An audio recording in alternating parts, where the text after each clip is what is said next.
Hello everyone, this is me Manoj, your English coach. Welcome to Love English. और आज के lesson में हम understanding self and building self esteem, यानी कि खुद को समझना क्यों ज़रूरी है और हम अपना सेल्फ एस्टीम कैसे बिल्ड कर सकते हैं, इसको डिस्कस करेंगे। And then we got 3 topics.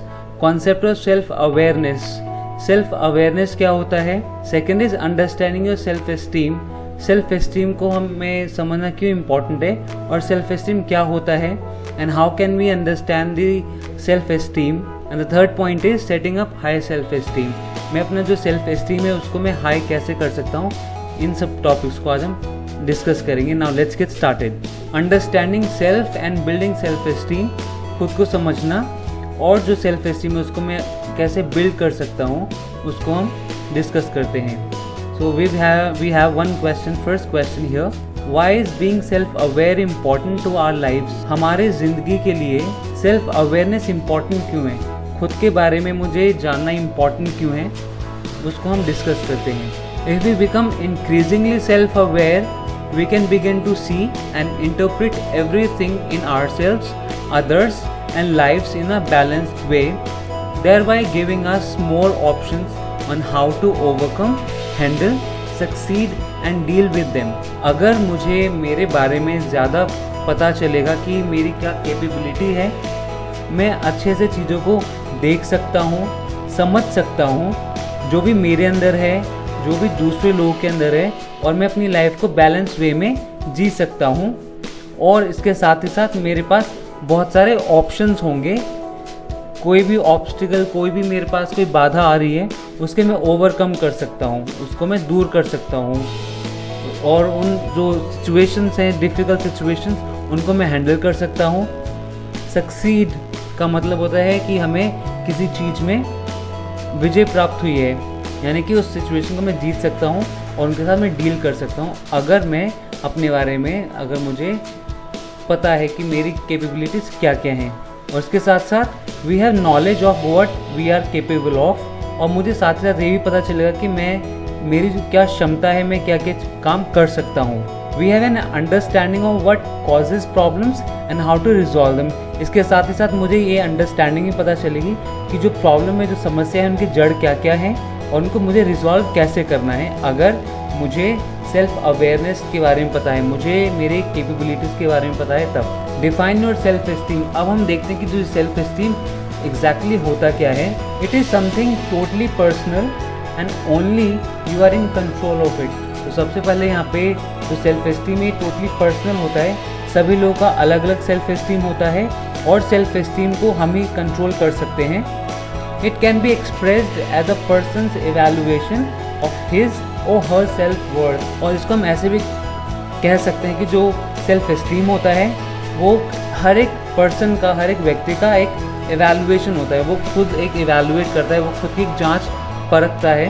और सेल्फ वर्थ का मतलब होता है कि खुद की क्या कीमत है, आपकी खुद की क्या वैल्यू है, तो उसको हम सेल्फ एस्टीम बोलते हैं। और सेल्फ एस्टीम का कोई प्रॉपर डेफिनेशन नहीं होता है, कोई एक प्रॉपर परिभाषा नहीं होता है।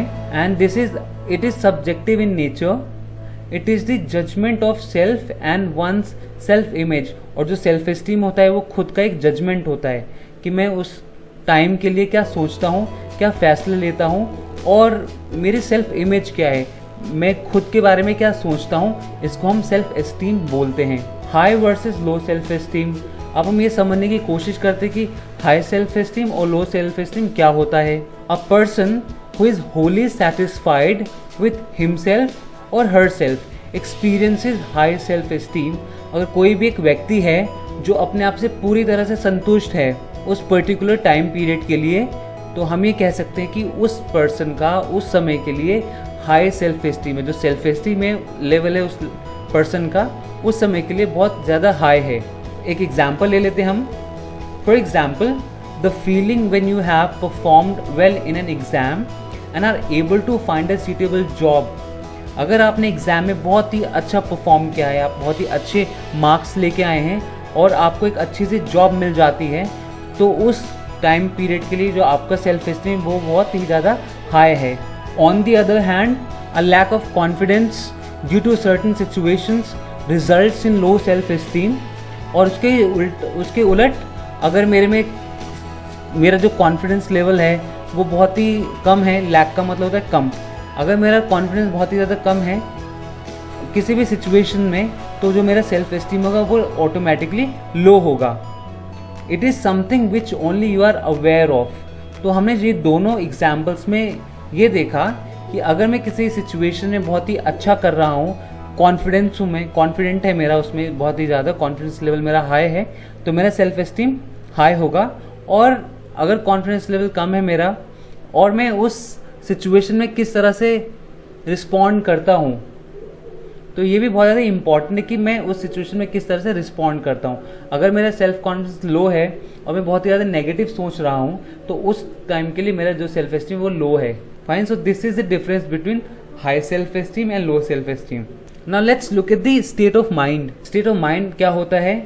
So the state of mind of a person can be broken down into 3 parts. So we have 3 parts here.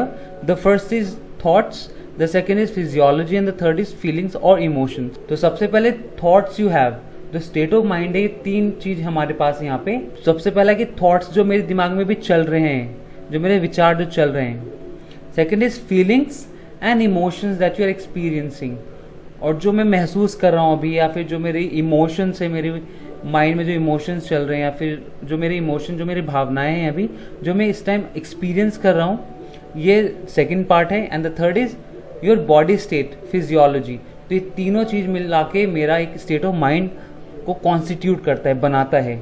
Setting up high self esteem. अब मैं हाई सेल्फ एस्टीम में किस तरह से सेट कर सकता हूँ, बिल्ड कर सकता हूँ। Now let's look at the points below. If you have low self-esteem, an important thing to do is try and find out what is causing it.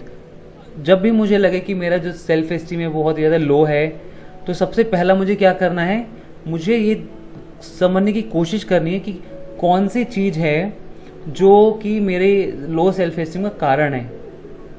It could be related to, बहुत सारे reasons यहाँ पे हैं, इसके अलावा भी और भी हो सकते हैं। यहाँ पे कुछ एग्जाम्पल्स हैं। लोनलीनेस, अकेलापन, जो कि सबसे ज़्यादा ही एक हम कह सकते हैं कि जो लोग ज़्यादा अकेले हैं, जिनके पास कोई भी लोग शेयर करने के लिए नहीं है, वो अपनी प्रॉब्लम शेयर नहीं कर सकते हैं, फिर कुछ भी चीज़ शेयर नहीं कर सकते, तो ये भी एक रीज़न होता है लो सेल्फ एस्टीम का। The second is bullying. Bullying का मतलब होता है किसी को परेशान करना, चाहे फिजिकली परेशान करना या फिर किसी भी रूप में परेशान करना, उसको बोलते हैं बुलिंग। अगर कोई मुझे परेशान कर रहा है बहुत काफ़ी लंबे समय से, तो ये भी एक रीज़न होता है कि मेरा जो सेल्फ एस्टीम होगा वो लो होगा। Third is poor academic performance. अगर मैं अपनी एकेडमिक्स में अच्छे मार्क्स नहीं लेके आ रहा हूँ, एग्जाम्स में अच्छे मार्क्स नहीं लेके आ रहा हूँ, ये भी कोई रीज़न होगा मेरे लो सेल्फ एस्टीम का। नेग्लेक्ट और अब्यूज़, अगेन अगर कोई मुझे नज़रअंदाज कर रहे हैं, लोग मुझे सीरियसली नहीं ले रहे हैं, या फिर मेरी टेक केयर नहीं कर रहे हैं, मुझे ऐसा लग रहा है, या फिर मुझे वो किसी भी तरह से अगेन अब्यूज़ कर रहे हैं या फिर परेशान कर रहे हैं, तंग कर रहे हैं, तो ये भी एक रीज़न होता है मेरे लो सेल्फ एस्टीम का। बीइंग अनएम्प्लॉयड, अगर मेरे पास कोई जॉब नहीं है, मैं बहुत काफ़ी समय से बेरोज़गार बैठा हुआ हूँ, ये भी एक रीज़न होता है लो सेल्फ एस्टीम का। And the last is something going on at a deeper level. और बहुत बार ऐसा होता है कि हमारे पास ऐसी सिचुएशंस आ जाती हैं जिसमें कि हम बहुत ज़्यादा ही सोचते हैं और वो सोच इतनी गहरी हो जाती है हमारे अंदर कि हम अंदर ही अंदर वो हमें टोटली खा जाता है, यानी कि हम बहुत ज़्यादा स्ट्रेस लेते हैं, हम डिप्रेशन में चले जाते हैं। तो ये भी एक रीज़न है लो सेल्फ एस्टीम होने का। Now let's look at the 10 steps for improving your self esteem. अभी हमने कुछ रीजंस देखे थे कि लो सेल्फ एस्टीम किन किन रीजंस की वजह से होता है। अब हम 10 स्टेप हैं जो मैं अपने सेल्फ एस्टीम को इम्प्रूव कर सकता हूँ। First is positive self talk. Positive self talk का मतलब होता है कि मुझे खुद से ही पॉजिटिव बातें करनी है। If you keep telling your self you are no good, one might just start believing it even though it's not true. अगर आप खुद से ही बोलने लग जाएंगे कि मैं अच्छा नहीं हूँ, और फिर आप उसे बिलीव भी करने लग जाएंगे कि आप अच्छे नहीं हैं, पर अगर मैं ये सोच रहा हूँ कि मैं अच्छा नहीं हूँ और मैं बिलीव भी करने लग जाऊँ, विश्वास भी करने लग जाऊँ कि सच्ची में ये ऐसा ही है कि मैं अच्छा नहीं हूँ किसी भी चीज़ में, ज़रूरी नहीं कि ये सच हो। If you often engage in negative self talk, check out some ways you can challenge negative thinking and build confidence level. तो मुझे अपने आप को नेगेटिव थॉट्स नहीं लेके आना है, मुझे अपने आप को बोलना है कि yes I can do this, मैं ये कर सकता हूँ। मैं सब चीज़ में नहीं, पर हाँ कुछ चीज़ में मैं बहुत अच्छा हूँ, और जिस चीज़ में मैं अच्छा हूँ उस चीज़ में मुझे फोकस करना है। ये ज़रूरी नहीं कि हमारे पास जितने भी काम होते हैं आप सभी में एक्सेल करेंगे, आप सभी में बढ़ चढ़ के हिस्सा लेंगे, दिस इज नॉट इम्पॉर्टेंट। तो मैं उसी चीज़ पे फोकस करूँगा जिस पे मुझे कंट्रोल है।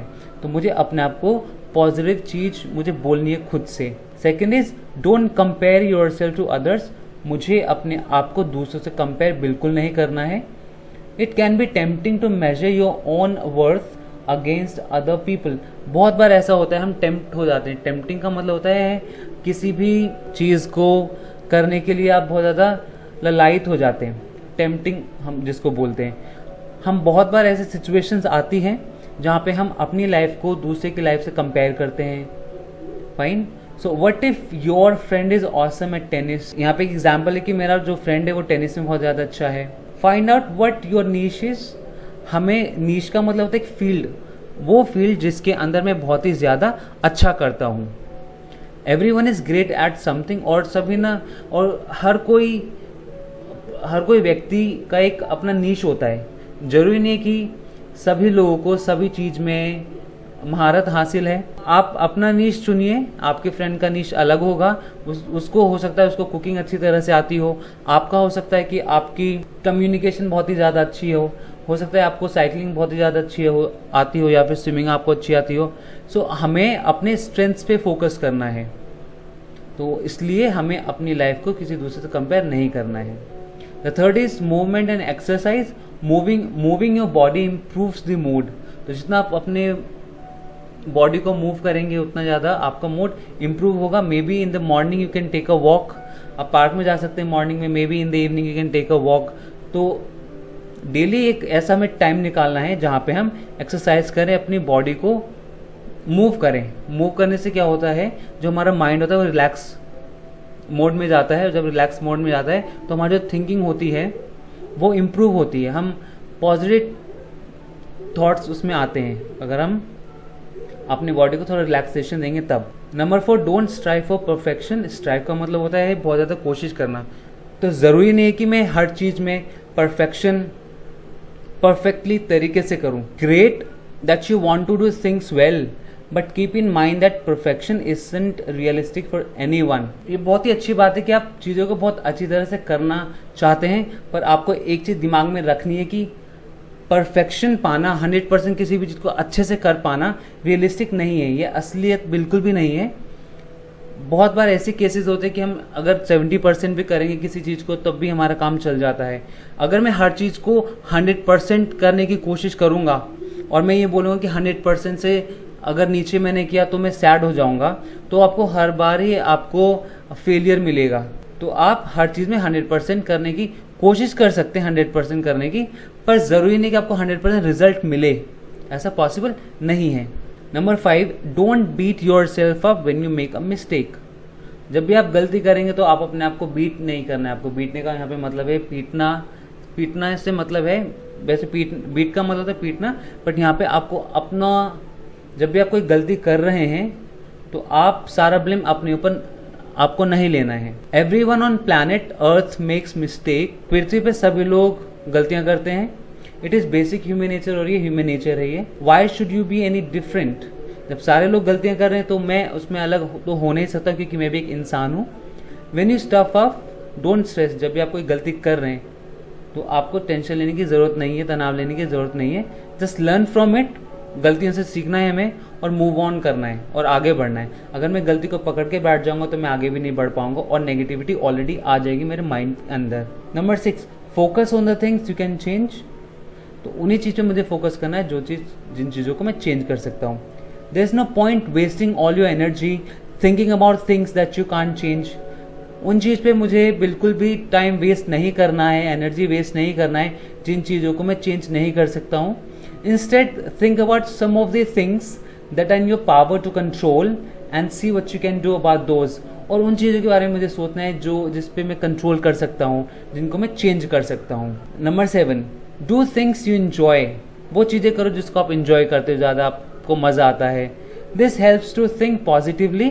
क्योंकि अगर मैं वो चीज़ करता हूँ जिसमें मुझे मज़ा आता है तो इससे मेरी थिंकिंग, जो मेरी पॉजिटिव थिंकिंग होती है, schedule time every day for fun and relaxation, हर दिन कुछ टाइम मुझे निकालना है वो चीज़ करने के लिए जो मुझे सच्ची में मुझे अच्छा लगता है करने के लिए। For example, since I love reading books, मुझे बुक्स पढ़ना बहुत अच्छा लगता है, तो मैं हर दिन कुछ टाइम निकालता हूँ, मैं बुक्स को डेफिनेटली पढ़ता हूँ मैं। सो हमें वो चीज़ करनी है जिसमें मुझे इंजॉयमेंट मिलता है। Number 8, celebrate small things, feel positive and celebrate small things that you do right every day. छोटी छोटी चीज़ों में खुशियाँ ढूंढें। फॉर एग्जाम्पल, हो सकता है कि आपने कोई टेस्टी डिश बनाया हो, उसमें आप हैप्पी हो जाइए। हो सकता है आपने कोई बुक फिनिश की हो, उसमें आपको खुश रहना है। हो सकता है आपने किसी फ्रेंड की हेल्प की हो या फिर अपने कलीग की हेल्प की हो। तो छोटी छोटी चीज़ों में अगर हम खुशी ढूंढेंगे, so trust me, it's going to help you as a person and then you will have positive mindset as well. Number 9, be helpful and considerate. हमें लोगों की मदद करनी है, हमें लोगों के बारे में सोचना है। Helping someone is a great way to boost their mood, but you might also find that you feel better about yourself having done something particularly excellent for someone else। Obviously जब हम किसी की हेल्प करते हैं तो हमारा mood automatically बहुत ही ज़्यादा बूस्ट हो जाता है, हमारा मूड बहुत अच्छा हो जाता है और हम बहुत अच्छा महसूस भी करते हैं और हमें सेटिस्फैक्शन मिलता है कि हमने किसी और पर्सन की मदद की है। And number 10, surround your self with supportive people. अपने आप को सपोर्टिव पीपल लोगों के बीच में रखिए आप। Don't hang around people who bring you down. जो लोग आपको नीचा दिखाते हैं उनके साथ आप बिल्कुल भी घूमिए फिरिए मत, उनसे आप बातें नहीं करनी है आपको। Find people who make you feel good about your self. वैसे लोग को ढूंढिए जो आपको अच्छा महसूस करवाते हैं। And avoid those who tend to trigger negative thinking. और उन लोगों को अवॉइड करना है आपको। अभी जैसे मैंने बोला कि उनसे बात नहीं करिए, बहुत बार ऐसा होगा कि आपको वही लोग मिलेंगे बात करने के लिए, बट हाँ, मैं उनसे बात करना तो बंद नहीं कर सकता हूँ, बट हाँ, मैं उनको अवॉइड कर सकता हूँ। फाइन, ताकि जो नेगेटिव चीज़ें मुझे क्योंकि दूर रखनी है अपने आप से, तो मुझे नेगेटिव लोगों को भी दूर रखना है अपने आप से। So this was all about self esteem. और सेल्फ एस्टीम को हम हाई कैसे कर सकते हैं, यहाँ पे हमने 10 स्टेप्स को भी पढ़ा। And thank you so much for attending the session. See you in the next lesson everyone. आज का लेसन अगर आपने एंजॉय किया तो इस वीडियो को लाइक करें, शेयर करें नॉलेज अपने फ्रेंड्स के साथ। कमेंट सेक्शन में आप मुझे अपने फीडबैक दीजिए। ऐसे ही और इंटरेस्टिंग लेसन्स के लिए इस चैनल को सब्सक्राइब करें। Until next time, keep practising English.